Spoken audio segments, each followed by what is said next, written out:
A judge has ruled quarantine policies at Edmond Public Schools will remain in place for at least another 12 days. This after a group of parents asked for a temporary injunction. News 9's Augusta McDonald was in court today and joins us live with the details. Augusta?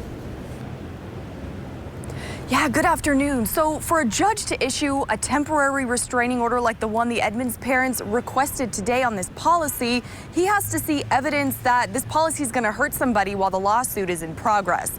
He said today in the courtroom that he needs to see more evidence before he can issue an injunction. My son particularly has Spanish and English. Those are the issues that he's struggling with because of this quarantine policy. He's not gotten sick.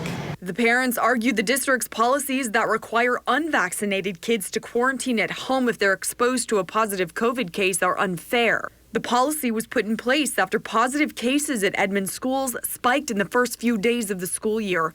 The district says cases have slowed since the policy took effect. In a statement, district leaders say, quote, today's court ruling honored the very heart of Edmond schools' desire to follow COVID-related protocols given to us by public health experts to keep students and staff safe.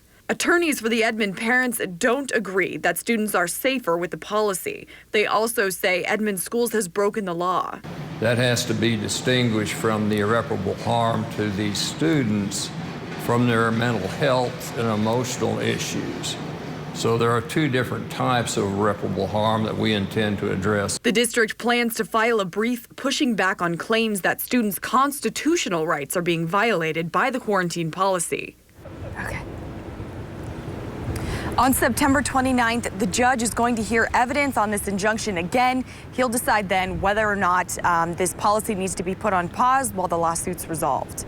At the courthouse, Augusta McDonald, Oklahoma's own News 9.